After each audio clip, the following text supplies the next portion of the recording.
All right, everybody, I'm home. I got out of the rehab facility on Monday. It's Thursday, been home for a few days, and I got some footage I'm going to show of me getting up the stairs for the first time. That was a little scary.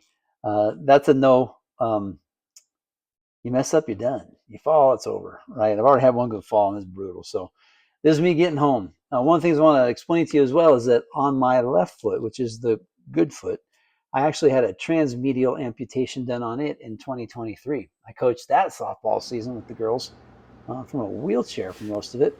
The toes were so mangled up that we couldn't repair them anymore. And the wounds that were growing down here were just so big from the toes. And I had already lost the little toe here and the knuckle on this one, which we talked a little bit about. So we ended up just taking it right there. So my foot looks like this. Okay. I always kind of assumed that's the foot I would end up losing one day. And that's why we were so mission focused on trying to save the right foot. Turns out right foot had to go. Right foot was minding his own business. It got picked up. The infection ran through the system from the left foot when there were no little more piggies to pick on because they all ran to market. And it got in my system and ran through and shuffled on down to the other foot and started to attack there. Freaking like the Taliban. Anyway, it went after me. So we ended up amputating the right one, which is what this is all about, where I'm at right now. The reason I bring that up is because there's already some major adjustments in my life. Like when you walk and you step on something, you step with this, right? When you go up the stairs, you're stepping there. When you step on a ladder, you step with the front of your foot. I don't have a front foot, so my foot goes like this because my foot ends right about here, my little stub.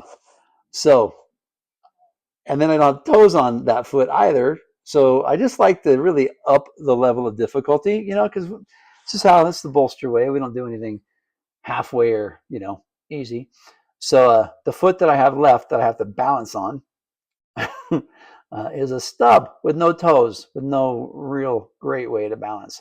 So that's just up in the level of difficulty for me. So because that's how I roll, anyway, or hop, or whatever, bounce, whatever it's going to be. That's how I move.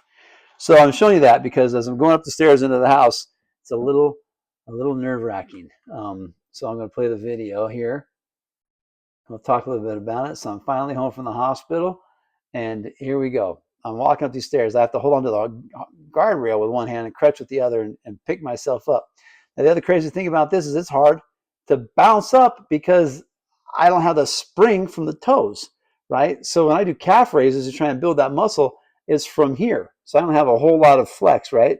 So having to build that calf muscle up to be able to hop on it, that's funny. Those are my dogs.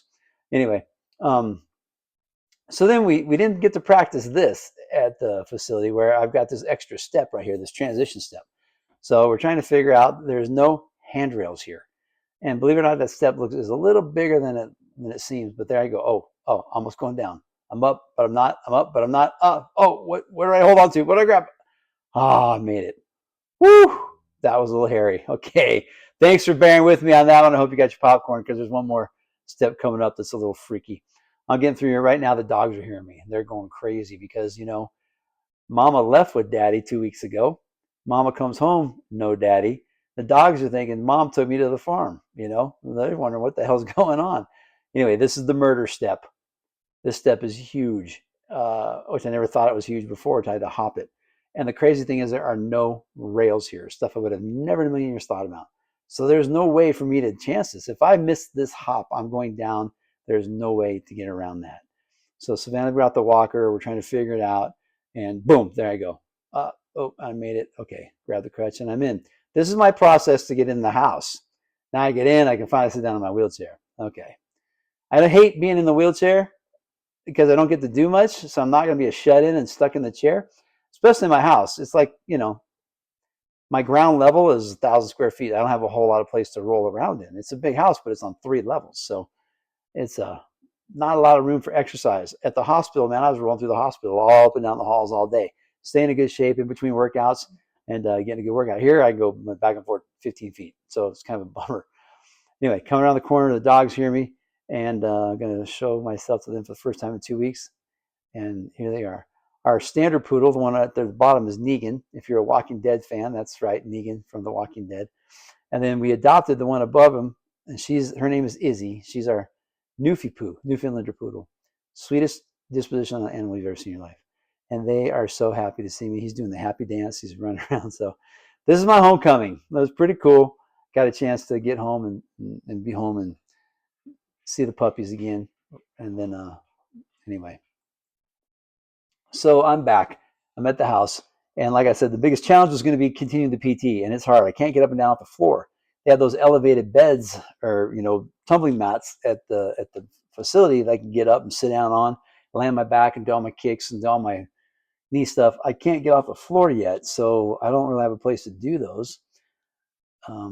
Without the accountability, it's just easy to not do it. So I made myself get out with my daughter yesterday. My rescue rangers, my daughters, picked me up, took me out. We left the wheelchair here.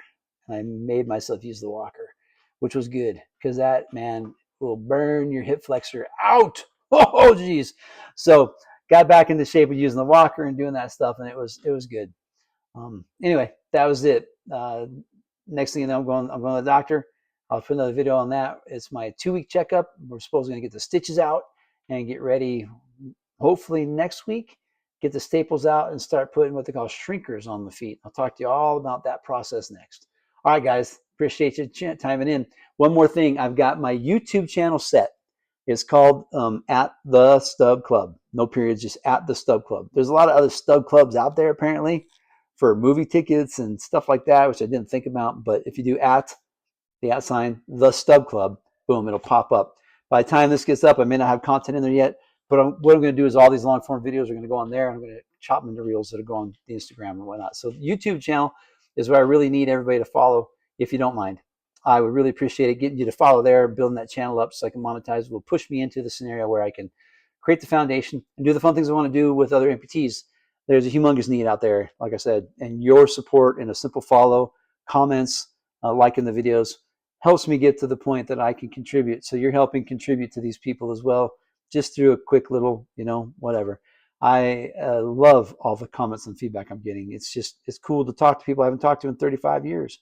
It's cool talking to people I've never talked to before. I'm hearing some incredible stories of long lost friends from high school that have gone through some amazing, difficult stuff as well. I'm going to have a podcast. I'm going to be on a podcast November 22nd that I got invited to already. And he's going to help me get sponsored, get mine rolling. And I'm going to make it real talk from real people with real trials and real refuse to lose attitudes and how they've overcome. So if you've got a story like that, send it to me. I've already got a bunch from people that I always deemed dear friends, but haven't talked to in 30 years. And Facebook's reunited us, and to find out their situations and the things they've gone through, it's pretty amazing. So it's going to be a powerful, fun, podcast to listen to when it comes on. But for now, to help me get there, please like the YouTube channel. All right, we'll talk to you soon.